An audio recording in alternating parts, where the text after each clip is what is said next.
নমস্কার বন্ধুরা, welcome to my channel travel with Manish. আজকে আমি রাজস্থানের জয়সালমীরের বিখ্যাত পাটোয়া হাভেলির কিছু তথ্য এবং ছবি আপনাদের সামনে তুলে ধরছি। এই হলো পাটোয়া হাভেলি। পাটোয়া হাভেলি 1800 দশকের গোড়ার দিকে গুমান চাঁদ পাটোয়া দ্বারা নির্মিত হয়েছিল, যিনি জয়সালমেরের একজন ধনী ব্যবসায়ী ছিলেন। তাদের পরিবার সোনা ও রূপার সূচিকর্মের জন্য বিখ্যাত ছিল।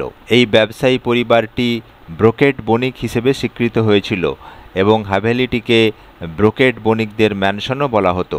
গুমান চাঁদ পাটোয়া জয়সালমীরে একটি হাভেলি তৈরি করতে চেয়েছিলেন এবং 1805 সালে এটির নির্মাণ কাজ শুরু করেছিলেন। সময় বাড়ার সাথে সাথে তিনি ব্যবসায় আরও উন্নতি লাভ করেছিলেন এবং এই কমপ্লেক্সে তার ছেলেদের জন্য 5টি পৃথক হাভেলি তৈরি করার সিদ্ধান্ত নিয়েছিলেন।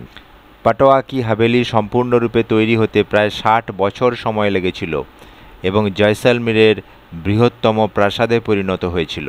ঐতিহ্যবাহী জয়সালমীর স্থাপত্য সহ 5 তলা এই রাজপুতনা প্রাসাদটি হলুদ বেলে পাথর দিয়ে তৈরি। কমপ্লেক্সটিতে বেলে পাথরে খোদাই করা বিভিন্ন নিদর্শন দিয়ে সুন্দরভাবে সজ্জিত করা রয়েছে। প্রাসাদে 60টি ঐতিহ্যবাহী ঝরোখা এবং জানালা রয়েছে এবং প্রত্যেকটিতে অলঙ্কৃতভাবে খোদাই করা পাথরের ফ্রেম এবং জালিকাটা রয়েছে, যা প্রাকৃতিক আলো দিয়ে জায়গাটিকে উজ্জ্বল করে এবং ক্রস ভেন্টিলেশনে সাহায্য করে। আপনারা রাজস্থানে আসলে এবং জয়সালমীরে আসলে অবশ্যই এই পাটোয়া হাভেলিটি দর্শন করবেন এবং যারা ইতিমধ্যে এই হাভেলিটি দর্শন করেছেন তাদের কেমন লেগেছে অবশ্যই কমেন্টে জানাবেন।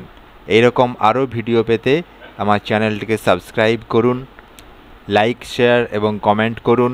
সঙ্গে থাকুন, ভালো থাকুন। আজ তাহলে এই পর্যন্তই, দেখা হচ্ছে পরের ভিডিওতে।